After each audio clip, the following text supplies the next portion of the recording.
Täna on kadunud poja pühapäev, ütleb meile kirikukalender. Me jäin mõtlema selle üle. Kadunud poja loos tuli pööre siis, kui ta sai aru, et seal, kuhu ta oli jõudnud oma teekonnal, et ta ei kuulunud sinna. Ja tegelikult me ei ole palju sellest räägitud, mis asi see oli, mis selle kadunud poja kodust välja ajas. Miks ta arvas, et ta ei saa seal enam olla see, kes ta tahab või peab või võiks olla, et ta pidi ära minema. Aga ka kogudustes on kadunud poegi või kogudustest on välja läinud. Ja kui ma täna hommikul lugesin seda kalendrist, et täna on kadunud poja pühapäev, siis ma mõtlesin, et Jumal, et anna armu, et nad võiksid tagasi tulla. Et nad võiksid tajuda, et ma ei kuulu siia, kus ma praegu olen. Ja samamoodi meie siin koguduses, me ei kuulu siia tegelikult, me oleme mujalt pärit. Ja me kuulume kogudusse. Me oleme siin maailmas, me peame siin elama, aga me oleme kusagilt mujalt pärit. Ja mõnikord on vaja, et see teadmine meie sisse jõuaks nagu uuesti eredalt. Ja ma tahaksin öelda, et kui keegi tunneb, et ta on kuskil väga kaugel, sul on täna võimalus. Tule tagasi. Sest Jumal on tee valmistanud. Kui ma küsisin palves, et mis see peab olema, mida ma pean kogudusele täna edasi andma, siis ma sain ühe lause, mida ma mälusin terve nädala. Ja ma ei saanud nagu väga palju kaugemal, aga siis lõpuks hakkas lahti minema. Ja see üks lause oli see, et usk avab tee. Usk avab tee. See on väga vaga ja väga ilus ja väga tõene.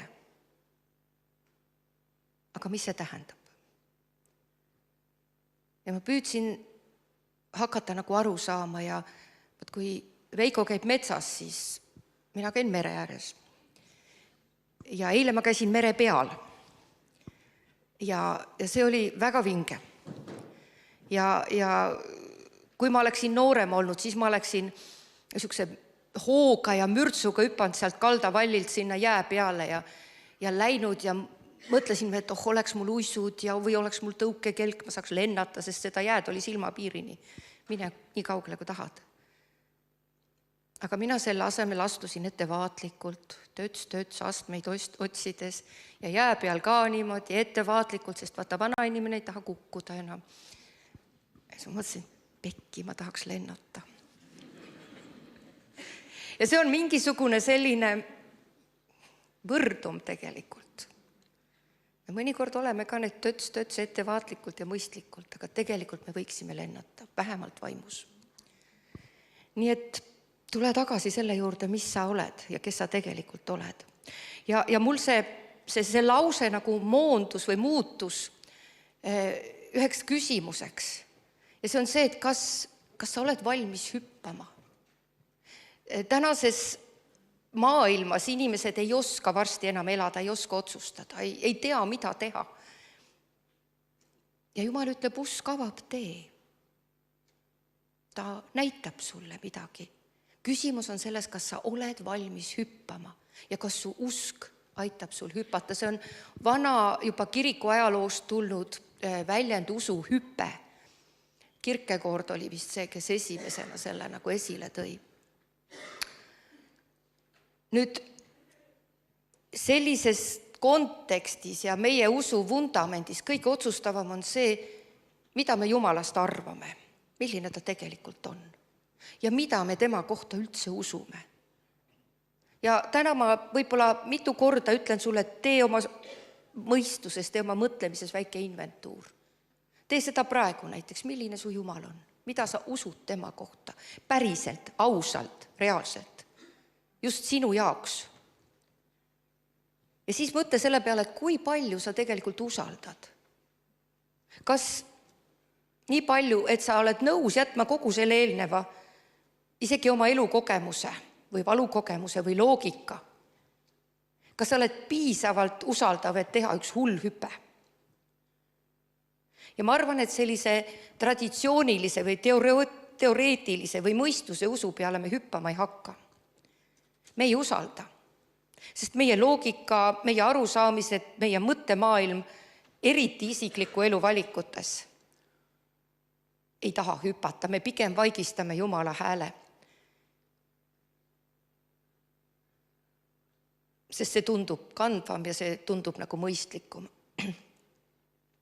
Mul hiljuti oli üks olukord, tahtsin minna ühele koolitusele ja see oli koolitus, mida ma olin tegelikult oodanud, üks kursus ja selle lõpus ka mingisugune tunnistus siis, mis oleks aidanud võib-olla edasi minu töös.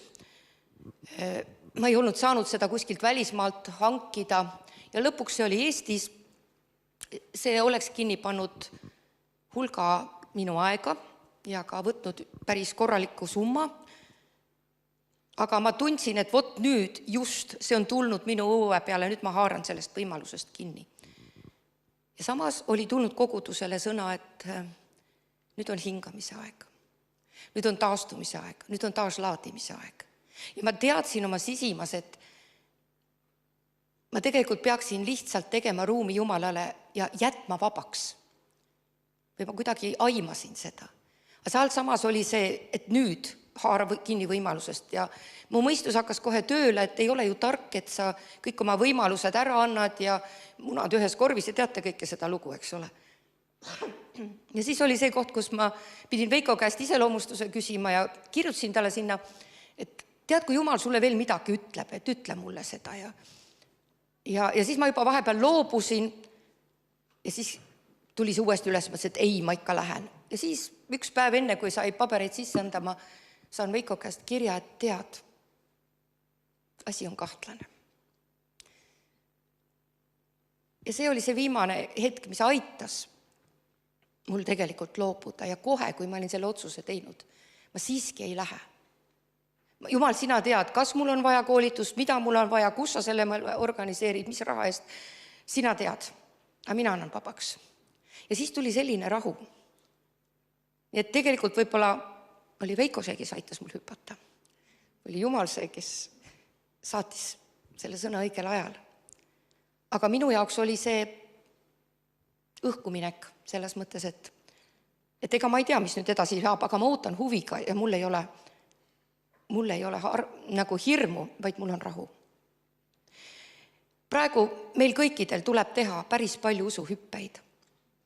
Ja ma ütleksin, et praegu on pigem selline harjutamise aeg. On aeg saada vilunuks, kuni see hüpe ei ole sinu jaoks enam hüpe, vaid see on loomulik samm. Ja vaadake, kui palju on täna olnud tunnistusi sellest, kuidas need asjad on saanud loomulikuks. No millal läheb keegi õpetajate tuppa ja ütleb, et kuulge, paneme need asjad ristile. Halloo, ma olen olnud õpetajate toas, ma tean, mis nägusid seal tehakse. Või kusagil on valu ja sa lähed ja palvetad. Need on uued mustrid, need on sammud, mis enne või alguses on olnud hüpped, aga nüüd on saanud sammudeks. Aga selleks, et hüpata, sa pead usaldama. Ja enne, kui sa saad usaldada, sa pead tundma õppima. Tundma õppima, kes Jumal on, kuidas ta räägib, millised asjad kuuluvad kokku tema loomusega. Ja selleks, et tundma õppida, mis sa pead tegema? Kohtuma. Kohtamisele minema. See on see, millest Veiko praegu rääkis. 10 minutit iga päev. Ja see on piibli muster, see on taevariigi muster. See on Jeesuse elu muster. Ja mis on kohtumise sisu? Ja andke andeks, ma Jumala ees natuke nurisesin ka, ütlesin, Jumal, need on baasasjad, kas ma pean jälle neist rääkima? Mul on niisugune tunne, et ma pean. Kohtumise sisu on see, et Jumal ilmutab ennast, kes ta on. Ja et ta räägib. Ja sellest, ma ei tea, inglise keeles on hästi hea sõna, see impact, see plahvatus, mis toimub sellel hetkel, sellest sünnib usaldus. Jah, piibel ütleb ka, et usk tuleb kuuldust, kuuldu tuleb Jumala sõnast, aga isegi kui sa lähed Jumala sõna juurde, siis sa lähed kohtama. Mitte sõna, mitte informatsiooni, vaid isikut. Iga kord, kui sa piiblit loed, sa lähed isikuga kohtuma. Ja sealt tuleb usk. Ja kui me võtame oma usuisa, kelleks on Abraham, siis kõigepealt Abrahamil oli kohtumine. Ja siis ta läks välja. Apostlite tegude 7. peatükis Stefanos räägib sellest ja hästi niimoodi lühidalt. Ja ta ütleb, mehed, vennad, isad, kuulge, kirkuse Jumal näitas ennast meie isale Abrahamile, kui ta oli Mesopotaamias enne Haaranisse elama asumist ning ütles talle, mine välja omalt maalt oma sugulaste seast ja siirdu sinna maale, mille ma sulle näitan. Nüüd vaatame neid 2 salmi, see on salmid 2 ja 3. Kõigepealt, milline Jumal? Kirkuse Jumal. Küll me igatseme, et meie kohtumises võiks ilmneda kirkuse Jumal. Ja siis ta näitas ennast, see on Jumala tegu, see on Jumala arm, kui ta tuleb ja näitab ennast. Ja see on see koht, kust me ei taha ära minna. Aga enamasti siis tuleb tegutsemisjuhis või sõnum. Mine välja. Ja nagu me teame ja oleme palju jutlusi kuulnud, mine välja, ei tea kuhu, mina näitan, sammhaaval. 1. Moosese 12, siis on see päris sündmus. Issand ütles Abramile, mine omalt maalt, omast sugukonnast ja isakojast maale, mille ma sulle alles näitan. Ma teen sind suureks rahvaks ja õnnistan sind, ma teen su nime suureks, et sa oleksid õnnistuseks. Ja issand ilmutas ennast Abramile salm 7 ja ütles, sinu soole ma annan selle maa. Ja siis ta ehitas issandale altari, kes oli ennast temale ilmutanud. Nüüd selles algloos issand ütles, mine. Siis ta ütles, ma õnnistan sind. Ja siis ta ütles ka põhjuse, eesmärgi, miks, et sina oleksid õnnistuseks. Ja see on väga sirge liin. Me mõnikord kukume sellesse, et issand, mina, mulle ja minu asjad. Aga Jumal ilmutab ja siis ütleb, mine. Ja sa ei tea täpselt, kuhu sa lähed hüppama. Nüüd Abramile oli see nii suur ilmutus, et ta ehitas sinna altari. Altar, ja selle altari nimi oli, või seda ta nimetas, ta ehitas altari issandale, kes oli ennast temale ilmutanud. Tee üks inventuur, mitu altarit su teekonnal on, usu teekonnal. Ma loodan, et palju. Minul on erinevates mägedes kivihunnikuid, kuhu ma ilmselt kunagi enam tagasi minnes, aga ma mäletan neid. Jumal tahab, et meie elu ja saatust muutvad hetked oleksid väga kirkalt ja selgelt meil meeles ja me aeg-ajalt peame nende juurde tagasi tulema, siis kui põlved nõrgaks löövad. Siis kui me hakkame kahtlema, kas me ikka peame ja kuhu me peame minema. Ja kui me vaatame neid Abrahami ilmutusi, siis oli Abrahami ja Saara ilmutus. Okei, olete küll peaaegu 100-aastased, aga laps tuleb ikka. Ja nad pidid ka tegutsema. Ja siis oli Abrahami ja Iisaki lugu. Ja selleks ajaks Abraham oli hüppamises juba natuke vilunum, sest ta võttis oma tõotuse lapse ja oli nõus selle surmama. Sest ta uskus Jumalat, ta usaldas see usalduse, see nähtamatu kandepind oli juba nii tugev. No võtame Moosese. Sa oled 40 aastat kuninglik persoon olnud ja siis sa oled 40 aastat kuskil ääremaal kõrbes lambakarjane, teades, et sa oled läbi kukkunud. Sa oled see kadunud kuju kusagil. Ja siis tuleb Jumal ja ütleb nüüd sina ja ilmutab ja ütleb mine. Ja ei loe, et Mooses ütleb talle, ei ole, ei saa, ei oska, ei taha, otsi keegi teine. Jumal ütleb, mine. Võtame Hanna ja Saamueli lugu, Saamueli sündimise lugu. Jumal ilmutas ja asi hakkas toimuma. Võtame Joosepi, Maarja abikaasa. Su naine on maha saanud lapsega, kelle päritolus on väga palju kummalisi asju. Sa oled imikuga kodus ja või väikelapsega, selleks ajaks vist juba väikelaps ja äkki sa lihtsalt näed unes, et mitte mine Sakku, aga mine Egiptusesse. See on palju hullem. ja samal ööl ta võtab selle lapse, ajab ema üles ja nad lähevad ja nad pääsevad. See oli usuhüpe. Ja kui tuleb Jeesus, siis see on nii suur Jumala eneseilmutus, et siis ei ole vaja enam unes näha, vaid ta on lihaks saanud Jumal ja kõik, kes Jeesusega kohtuvad, need lihtsalt ise jooksevad teisi kutsuma. Samaaria naine, Jeesuse jüngrid, tule vaata, rahva hulgad jooksevad kokku, sest nad on kohtunud temaga. See kohtumine muudab meie olemuses midagi ja laiendab meie nägemist, meie tajumist täiesti radikaalselt. Ja see tõmbab, just see kohtumine tõmbab meid välja sellest eelmisest sellisest uinu-muinu olekust, kui seda peaks olema.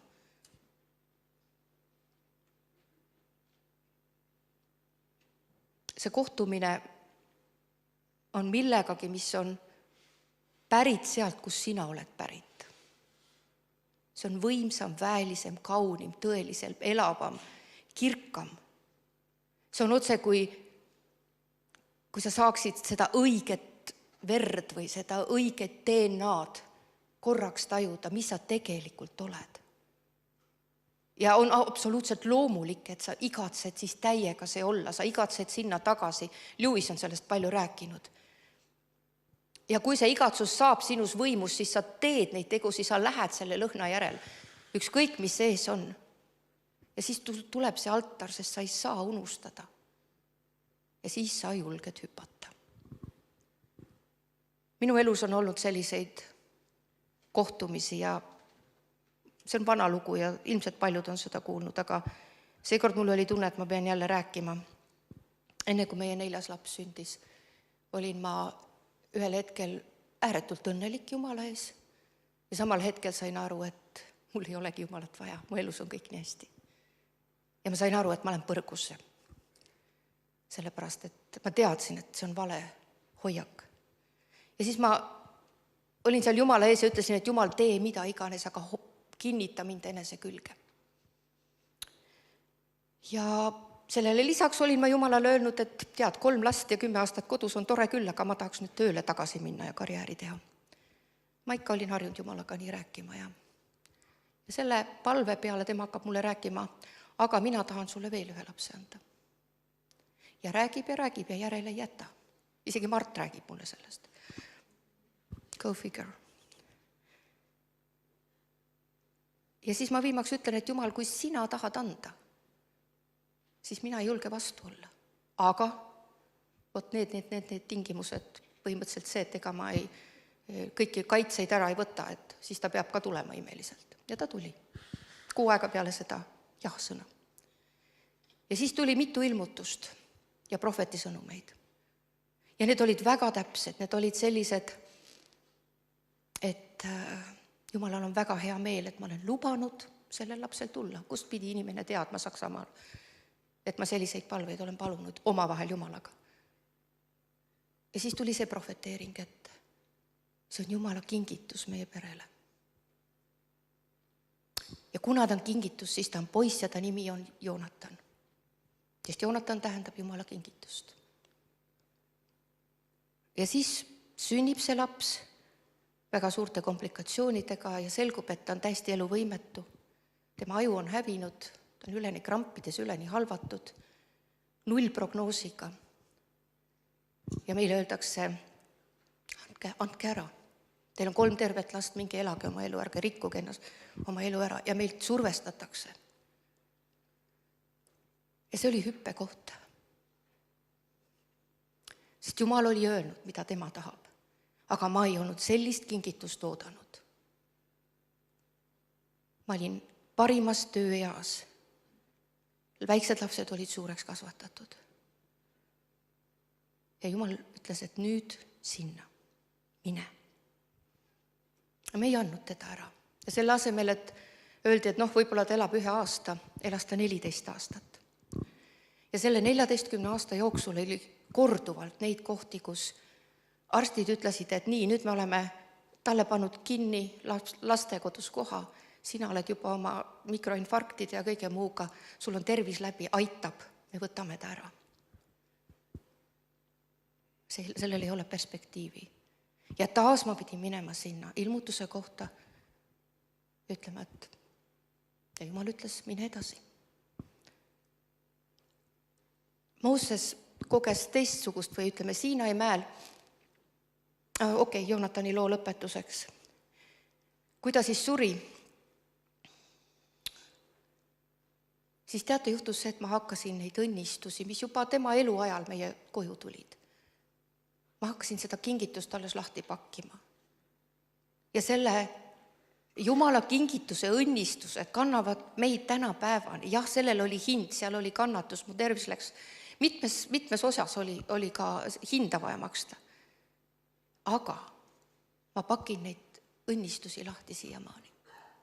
Ma ei saaks teha seda tööd, mida ma praegu teen, kui mul ei oleks seda kogemust.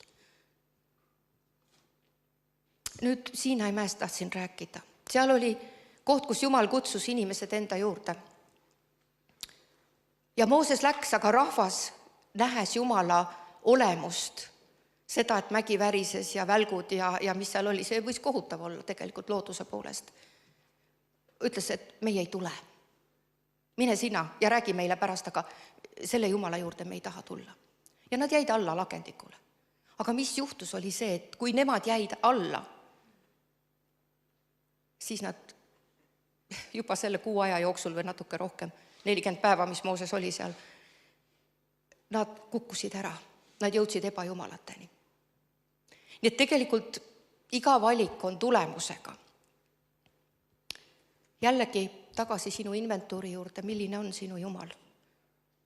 Kas ta on ennast ilmutav, kõnetav, kas ta on usaldusväärne? Ja nüüd teiselt poolt on see, et kurat teeb kõik, et sinu kohtumisi ära hoida. Sa võid mürki võtta selle peale, ära võtta, aga see on kindel. Väga paljud tunnistavad sellest. Ta saadab sulle segajaid, ajaröövleid, tervisehädasid, vaimseid, igasuguseid eksitajaid.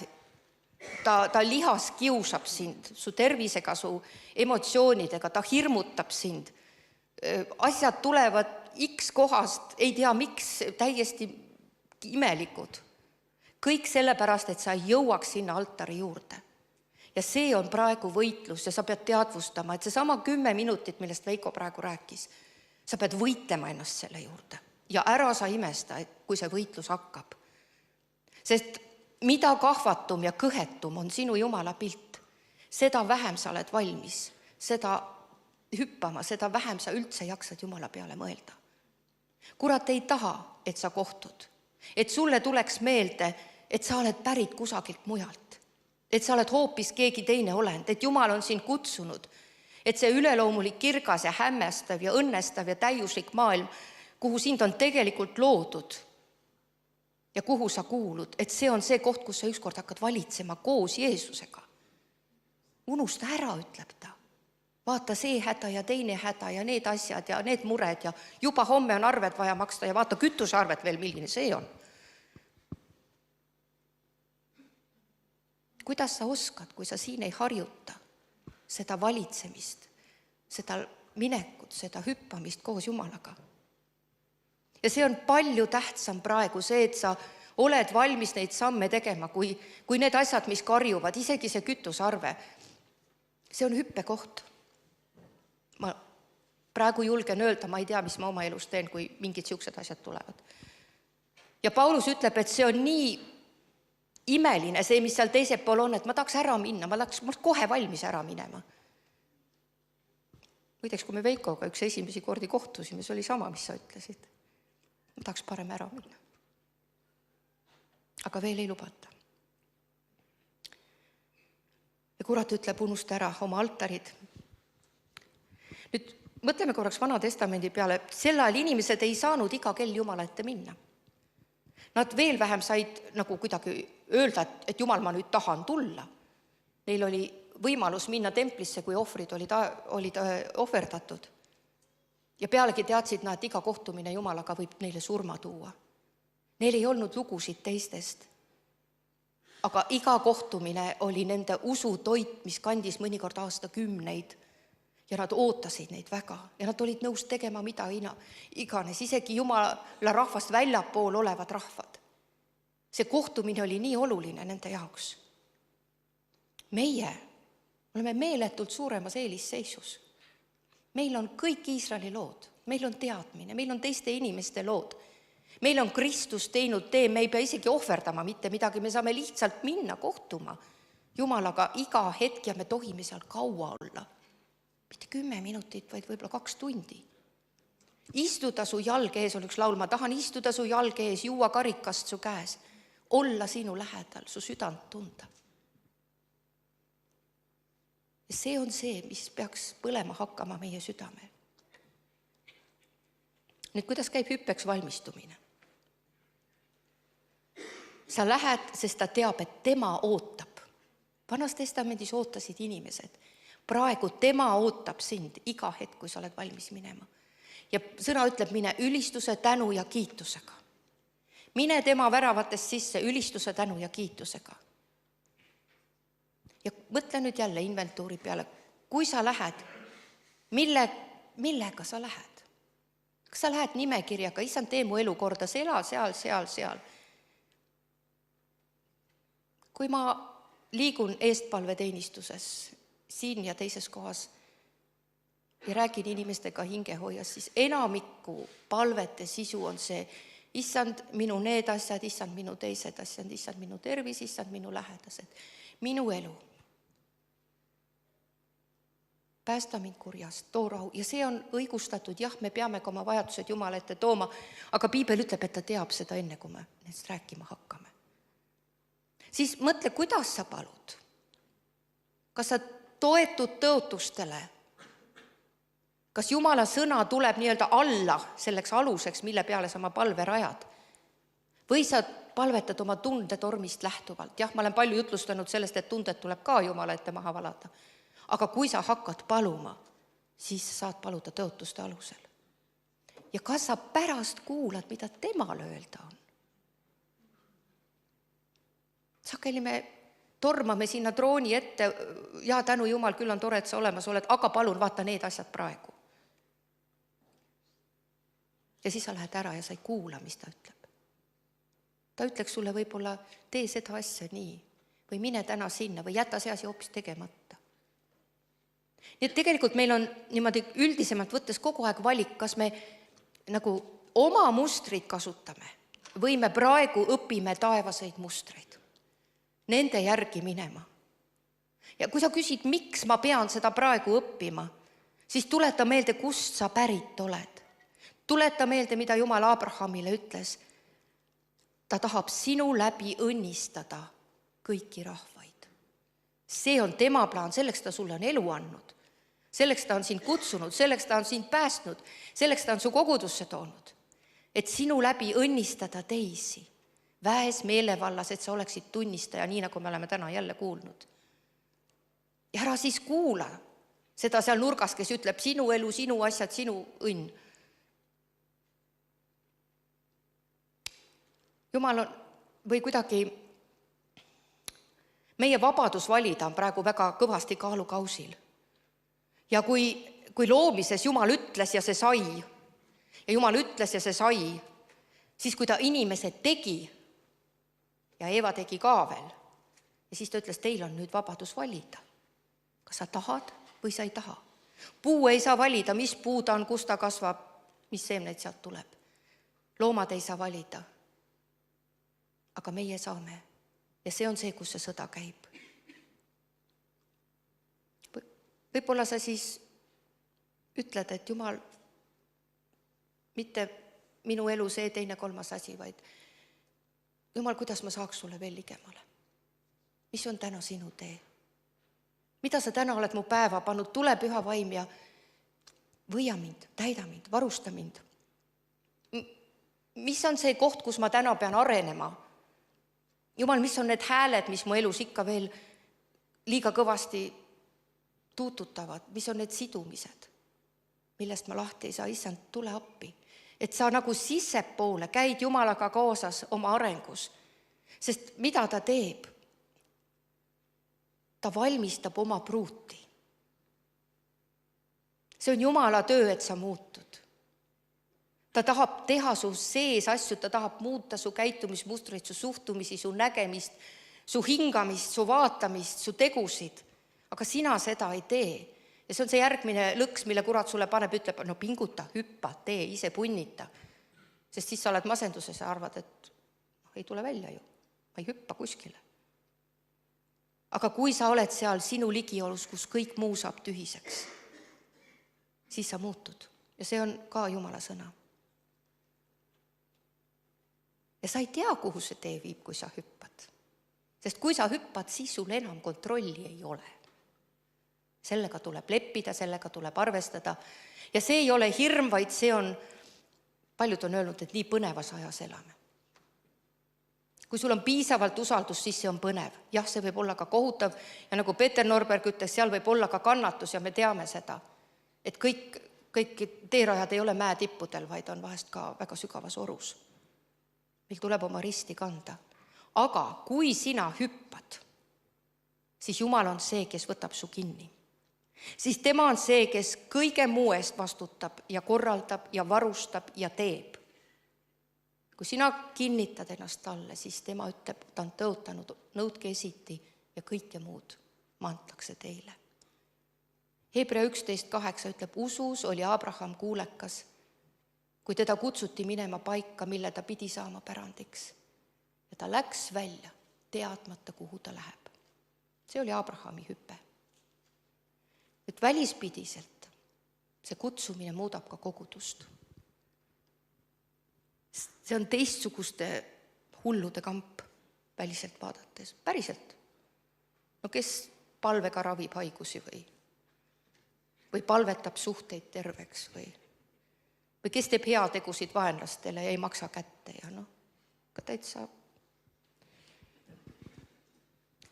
Ja Efesuse kiri, peatükid 4-6 räägivad sellest sisemisest muutumisest, mis koguduse keskel peab toimuma. Ja nüüd pidage meeles, see on pruut, keda valmistatakse, sest järgmine suur kohtumine on talle pulm. Ja nüüd see pruut, mida ta ütleb, Efesuse 4. peatükk. Ma kutsun teid üles elama selle kutsumise vääriliselt, millega te olete kutsutud. Alandlikkuse, tasadusega, pika meelega, üksteist sallides armastusest, inventuur. Usinad rahu sideme kaudu pidama vaimu antud ühtsust, isegi kui te sulle ei meeldi. Üks ihu, üks vaim, vaatamata kui palju te tülli olete läinud. Te olete üheks lootuseks kutsutud. Üks issand, üks usk, üks ristimine, üks Jumal, mitte sinu Jumal ja minu Jumal. Sinu Jumal ei kõlba mulle. See on see protsess, mis peab toimuma koguduse sees ja see on meie see kontrollleht nii-öelda. Jumal, kus ma olen täna? Kas midagi peab muutuma? Ja miks? Siis ta annab erinevad annid, prohvetid, õpetajad, karjased, et pühi inimesi valmistada abiks Kristuse ihu ülesehitamiseks, selle pruudi valmistamiseks. Ja kuni me kõik jõuame usu ja Jumala poja tundmise ühtsusesse, kas sa kujutad ette seda päeva? Me oleme kõik ühes usus ja Jumala poja tundmise ühtsuses. Sa hakkad rääkima, tead, mis Jumal tegi? Ja ma tean.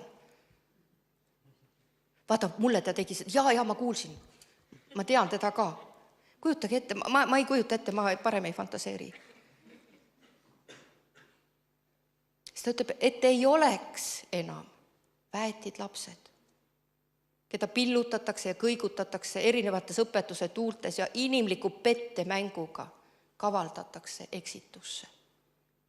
Vaid, et sa tõtt rääkides ja armastuses me kasvaksime Kristusesse, kes on pea. See on meie sisemine kasvamine. Ja kui paljud nüüd sellest inventuuri nimekirjast on sinu palvetes, enda pärast, koguduse pärast, ja kui valmis sa oled siis hüppama ja välja minema. See on see, ma usun, küsimus, mida Jumal tahab täna esitada. Ja isegi kui sa lähed nutuka ja ahastades, isa, ma panin jälle pange, jälle on poris silmini maas, ma jälle kukkusin, pole vahet. Ta ootab sind. Ta ütleb, lähme edasi ja koguduses. Sa ei hüppa üksi, sa hüppad koos. teistega. Sa tuled siia eestpalvele ja ütled, et ma ei saa sellest asjast üle ja Jumal teeb edasi. Nüüd, kui meie tähelepanu pole kasvamisel Kristuse ihuna, Paulusel on väga tõsine hoiatus selle kohta. Ja ta ütleb niimoodi, sellise inimese meel muutub tühiseks ja tema tunnetus nüristub. Pea on tühja täis. 3 korda võite arvata, kus see tühi tuleb. Tema tunnetus nüristub selle tagajärjel. Seda me oleme ka tundnud, eks ole. Pool päeva Facebookis või Instagramis ja mõtted ei liigu. Ta on valmis, aga edasine on hirmutav. Ta on valmis kõlvatusteks ja muutub lausa ahneks roppuste järele. Ja teate neid lugusid usumaailmas, kus inimesed on olnud tipuevangelistid või kuulutajad aastakümneid, rajanud suured teenimisvaldkonnad ja siis äkki nad võetakse maha kas raha või seksi või võimu või mingite asjade kuritarvitamisega. Need ei ole haruldased, need on pigem tavalised. Ja see näitab, kui suur ja pikk võitlus see on, et püsida seal rajal, kuhu Jumal on meid kutsunud. Sa ei saa öelda, et ma olen 30 aastat usklik olnud ja see mind ei puuduta. Piibel ütleb, et kes arvab, et ta seisab, vaadaku, et ta ei lange. Ja Paulus jõuab niisuguse radikaalse hoiatuseni, et ütleb, teil tuleb jätta maha oma endise eluviisi poolest vana loomus, sest ta laostub petlike himude käes. Ja teil tuleb saada uueks oma mõttelaadilt inventuuri koht. Nii et jookseme kohtuma, sest praegu veel on armuaega. Me täna saame sinna minna. Me saame radikaalselt muuta oma palvete sisu ja suunda. Me saame koos Paulusega öelda, ma püüan kätte saada seda, milleks Kristus on mind kätte saanud. Püüame meeles hoida, Paulus ütleb, kasutage aega õieti, päevad on kurjad. Aga siis ta ütleb ka niimoodi, ma pean kõike kahjuks issanda Kristuse, Jeesuse kõike ületava tunnetuse kõrval. Kõik ka rõõmud, valud, kõik asjad. Tühi asi, ma tahan seda tunnetust. Ma tahan kasuks saada Kristust, et mind leitaks tema seest ja mul ei oleks mingit muud õigust, vaid see, mis tuleb uskumisest, see, mille Jumal annab usu peale. Ja ma püüan ära tunda teda ja tema ülestõusmise väge. Ka tema kannatuste osadust, risti. Ja saama lausa tema surma sarnaseks, et ma kuidagi saaksin ülestõusmisesse surnuist. Me ei pea paluma säästa meid kannatustest. Jumal teab, palju me jaksame. Me saame appi hüüda, me saame leevendust paluda kõike ja Jumal tuleb appi. Aga me püüame kätte saada seda, milleks Kristus on meid kätte saanud. Ja Paulus ütlebki, siis selle hüppe sisu on, ma unustan kõik, mis on taga. Ja ma sirutun sinna poole, mis on ees. Jumala üleva kutsumise võiduhinna poole. Mart mingis oma viimases jutuses ütles, et kogudus peab elama sihikindlalt strateegilist elu.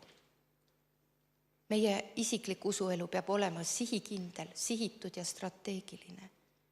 Ja me ei tohi mõõta oma päevi selle maailma markeritega ja standarditega, vaid sellega, kuhu me selles kutsumises oleme edasi jõudnud. Ja seda ütleb meile Püha Vaim. Olge hoitud. Amen. Tõuseme palvele.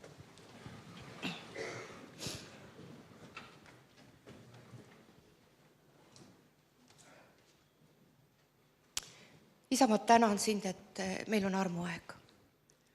Ma tänan, et täna on päästepäev ja kõik, kes on eemale triivinud, kõik, kes on lahjaks ja tühjaks jäänud, me saame tulla täna siia ja öelda, issand, täida palun uuesti, täida praegu. Kallis Pühavaim, ma palun, et sa käid pingiridade vahel ja täidad. Isa, nii nagu me juba oleme öelnud, me jätame kogu selle seljakoti, kogu selle möödunu sinna risti alla. Me ei vaata isegi tagasi mitte enam.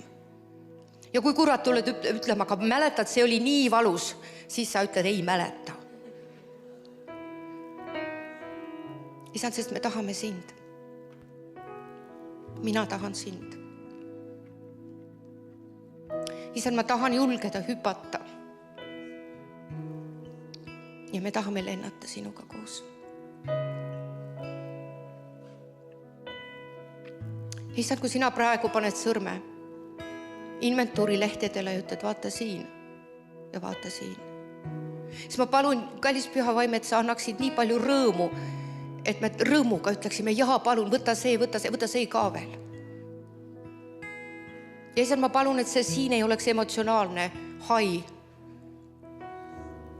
vaid et see oleks sügav südameotsus. Et see oleks uus pühendumine.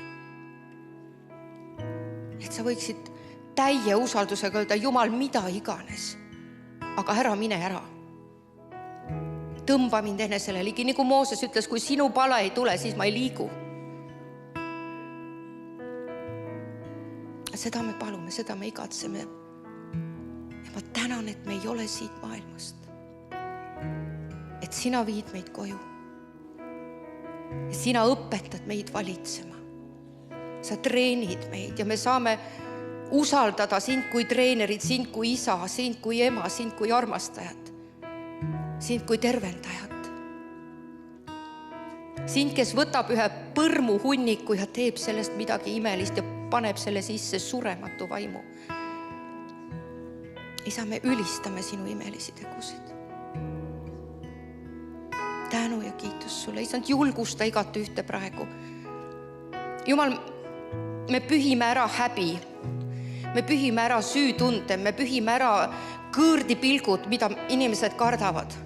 Ja ma palun, et kogudus võiks tormates tulla sinu armu aurjärje ette öelda, Jeesus, muuda mind. Tee see töö mu sees.